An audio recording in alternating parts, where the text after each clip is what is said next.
Hello everybody. Today we're gonna make some delicious veggie gumbo. Hooray!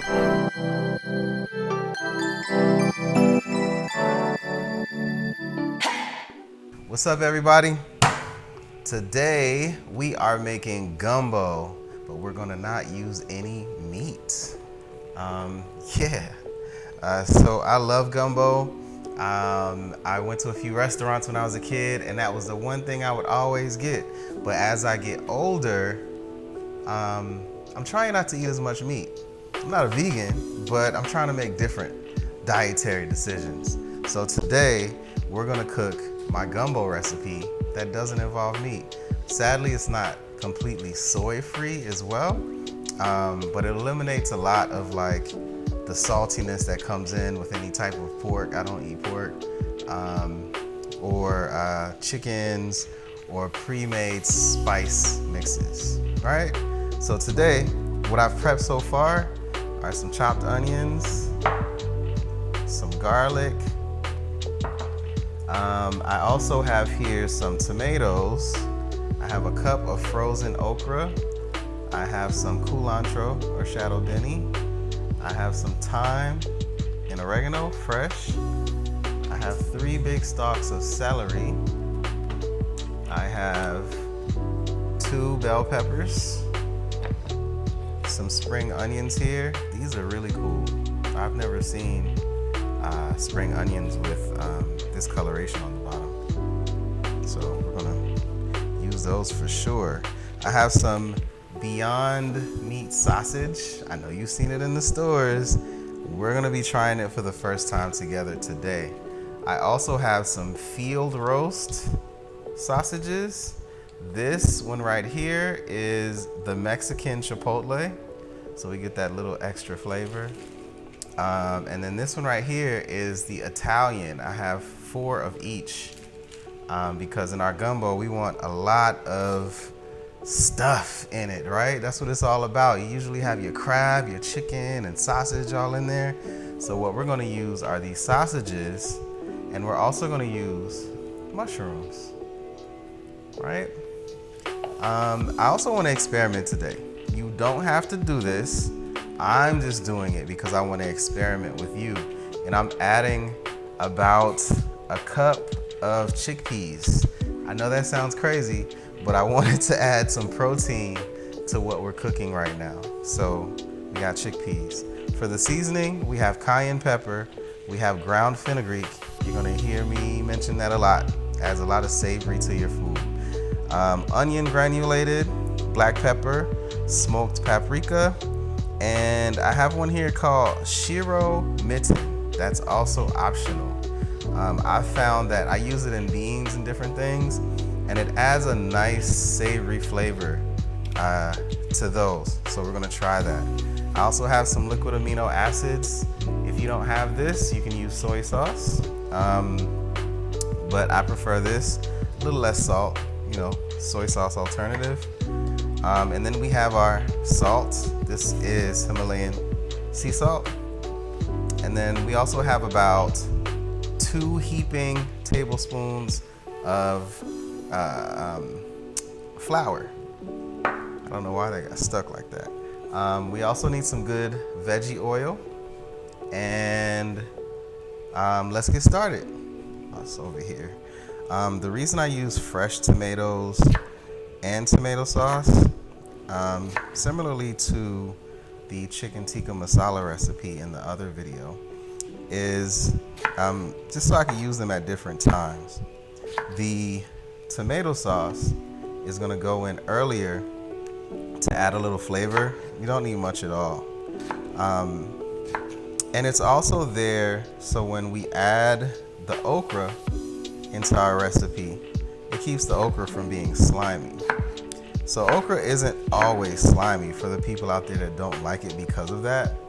Okra is only slimy if you don't add an acid. Tomatoes are an acid, so if you cook tomatoes with your okra, no more slime. All right, so let's break down these bell peppers. got some nice color, and then I can put that right there because we're gonna be cooking. Gumbo isn't really that hard to cook, right? You know, and it's a pretty good dish for like adding in whatever protein usually that you have in your fridge. In our case, of course, we're not using protein, but we're gonna add in a bunch of other stuff that we have in our fridge. As long as you get certain things right, you can make a good gumbo, from what I've experienced. All right, so let's kind of just slide down the middle of this celery. Dice it up.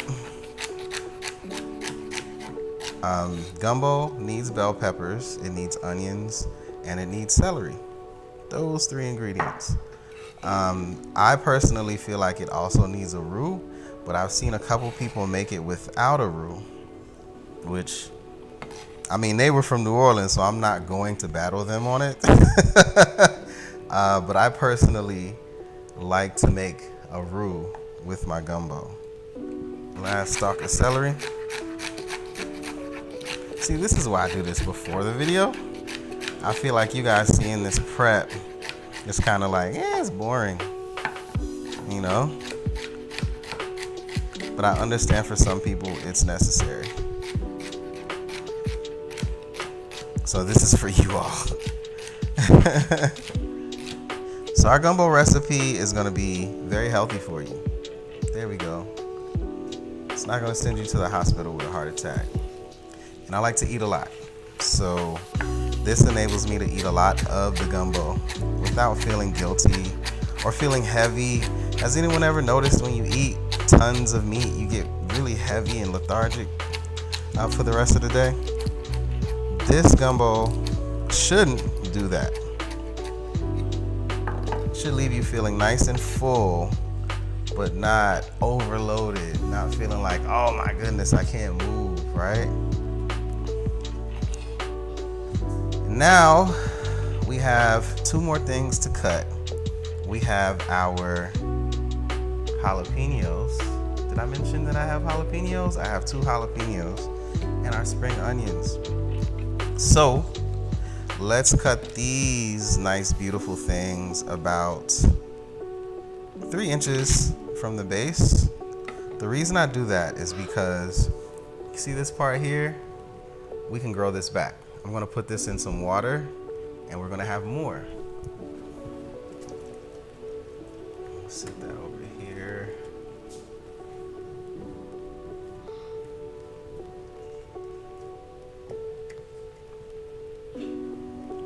Okay, so let's chop these guys up. I like my spring onions to be kind of big in my food, so I'm gonna go kind of diagonally on these to get some nice size chops. There we go. So we have our nice chops like that. See that? That. All right. Jalapenos. Just cut the top off. I'm just gonna slice these. Actually, I'm gonna cut these down the middle. And I also like spicy food, so I'm leaving the seeds in these. If you don't like spicy food, don't add jalapenos, number 1. If you kind of like a little spice, take the seeds out. And that goes for any pepper that you're cooking with. Our oregano and our thyme. Chop these up. These are fresh from out back. So eventually in one of my videos, I'll take everybody out back and show you what I'm growing. Right now, I'm in a transition because we're going from winter to spring. And yeah, things are in transition. The winter stuff, I pulled it out, and the summer stuff are still little seedlings. So what I like to do before I start cooking is I like to make my spice mix before I get going. Because once I get going, I just want to like knock it out. So what we're gonna do is add and mix everything up. Now, the cool thing about this is a lot of people use Zatarain on their gumbo. Zatarain is this stuff here, with a little like chemical to keep it from clumping. So you don't need Zatarain. I'm telling you, you do not need Zatarain, right? So I have the granulated onions right here. I'm gonna add 2 tablespoons of that, okay? Boom. Then we're gonna add our garlic, granulated garlic. 2 tablespoons of this. Boom. See that? Mm-hmm. You're making your own Zatarain, and you can taste it as you go. So you can adjust as you go. We have our fenugreek. Fenugreek is spelled F-E-N-U-E-G-R-E-E-K. Ground fenugreek. We're gonna add half. Actually, you know what? We're gonna add a whole tablespoon of that. Boom. It smells good. Smells savory. Fresh ground fenugreek. Cayenne pepper. If you don't like spicy, don't add this. I'm gonna add half, actually a quarter of a tablespoon of that. Boom. And then here is our star, the smoked paprika. I'm gonna add 1 heaping tablespoon, 2 heaping tablespoons. Boom. And I'm gonna add half, well actually 1 tablespoon, 1 not so heaping tablespoon of black pepper. All right. Notice the thing that I am not adding right now, and that is salt. You do not want to add salt at this stage because, especially if you're using meat in your gumbo, because you can't taste it. About 1 tablespoon of Shiro mitin. You can't taste your food, right? If you have a bunch of raw food that you're about to prep up and get going, and you add a whole tablespoon or 2 tablespoons of salt, you can't taste it.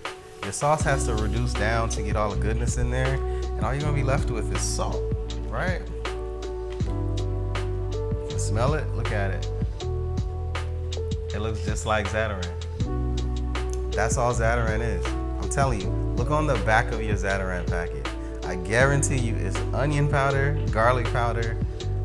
I can't remember if it had cayenne pepper in it, but it definitely has paprika. Onion powder, garlic powder, and paprika. We added a little extra spice because we want to kick it up a little bit. We're gonna prep these 2 sausages a little bit differently. The Beyond sausage, we're gonna sear off and then cut up. And then for the field roast sausages, we're just gonna drop those straight into our gumbo. Okay, I'm gonna take the amino acids over as well. Tomato sauce. This is what's left over from the chicken tikka that I made.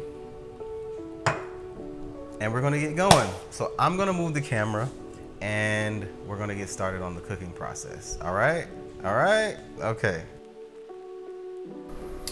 All right, so we are finished with all of our prep and we are now here at the stove.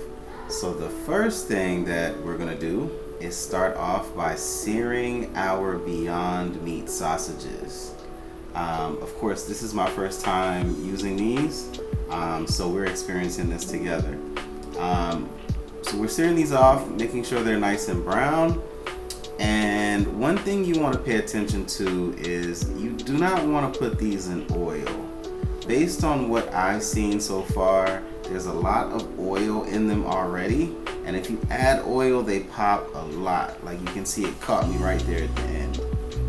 All right, so now that you got good color on your sausages, go ahead and remove those. Leave the good stuff in there.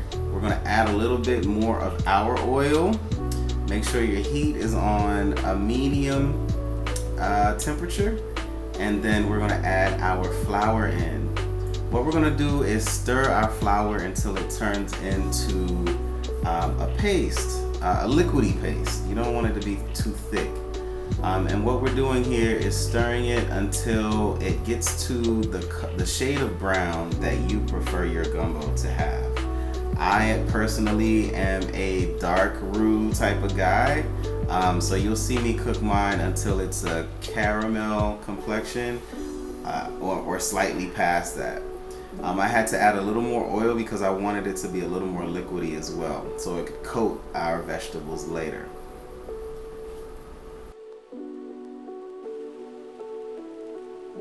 Now that we have some good color, as you can see, it's very close to a shade of caramel. We're gonna hit it with our spice mix. I'm gonna drop in 2 heaping tablespoons of seasoning. I usually use heaping tablespoons because I like the spices that I use, and I like spice heavy food. We're gonna stir that in so it seasons our roux, but it also roasts with the roux. It looks like I turned the heat down as well. So when you cook your roux to such a dark color, this stage is pretty much a mad dash before you burn it. So I added my onions in there. I'm stirring those around, and every time I add vegetables, I make sure that they're coated in the roux. You add your celery in. Then we're gonna add in our bell peppers. And then after that, we're gonna add in our garlic. I left a little opening on the side there so they could actually touch the heat initially. So stir those around, make sure they're coated in your roux. Then we're gonna add our oregano and thyme. We're gonna add in our spring onions.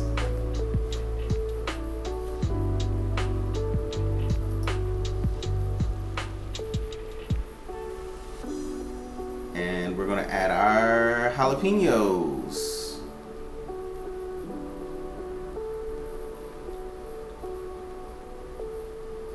And then I drop in a bit of our culantro.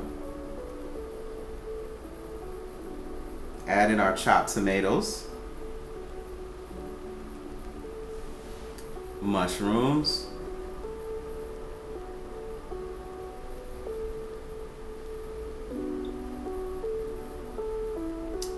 Our sausages. In they go.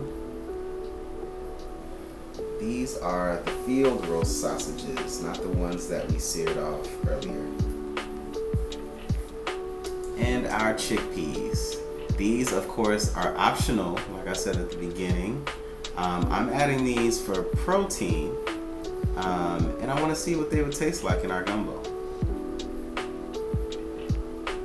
And from there, we add water until it fills up our pot.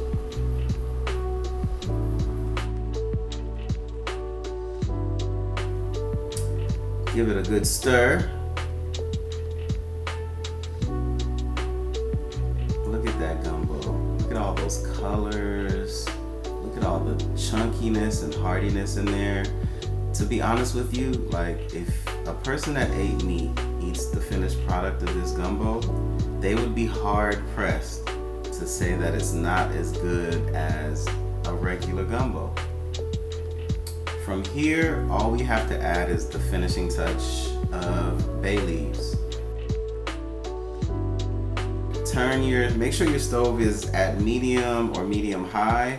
What we're going to do is cook the vegetables until they soften up a bit. Just cook them to whatever softness level that you like. From here, we're going to add our okra. Of course, add the amount of okra that fits you best. I happen to be a person that really likes okra in my gumbo. So you'll see I added about 1.5 cups here. And then I added more okra once this settled into the gumbo. Stir that up, let the okra soften up a bit, and then we'll add a few more finishing touches. I saved a couple of my vegetables, so here is the remaining medley of our bell peppers. I also hit it a few more times with our seasoning mix, so there's another tablespoon of that. And I also had more spring onions to add. Something to remember about our seasoning mix is since there's no salt in that mix, you can just keep adding to your gumbo. You don't have to worry about added sodium. We went ahead and added the rest of our jalapeno peppers. And here's my additional okra. As you can see, I'm an okra fiend, so here it comes. Just there it is, more and more okra.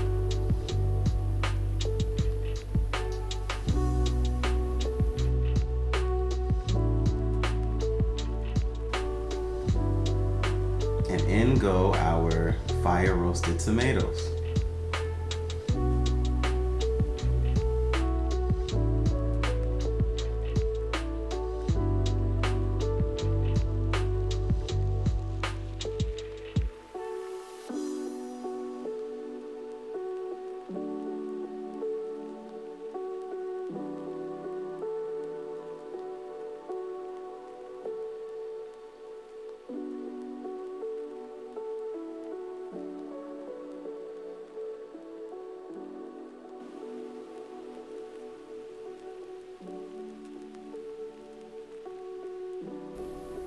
From here, we're pretty much in the home stretch and we're just seasoning to taste. So I added my liquid aminos, which adds a little sodium to the dish, but it's okay to add now because we're at the end. I'm also going to add in the sausage that we seared off at the beginning of our gumbo with a sample there.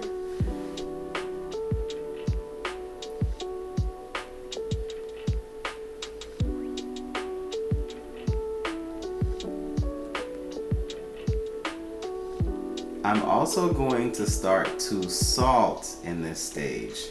Now that we have all of the flavors that we need in the bowl, in our pot, now we just want to step it up with the salt to bring it to where your palate feels like it's acceptable.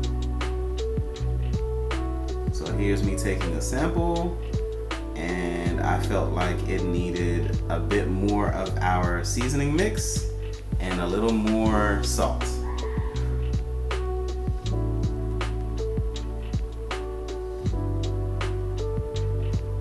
I really love cooking with my own seasoning mix. The security in knowing that I'm not adding salt to my dish every time I drop another spoonful in there. Oh, it's amazing. I love it.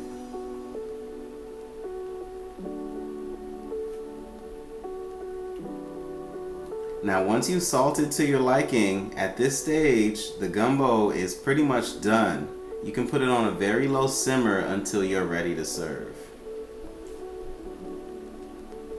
Here is our finished gumbo. So I'll put a little jasmine rice there. And as you can see, we have our sausages, we have our okra, our tomatoes are in there. I mean, to me, this looks like a regular old sausage gumbo. There's our chickpeas. So now, the only thing I have to do is taste it. Yay!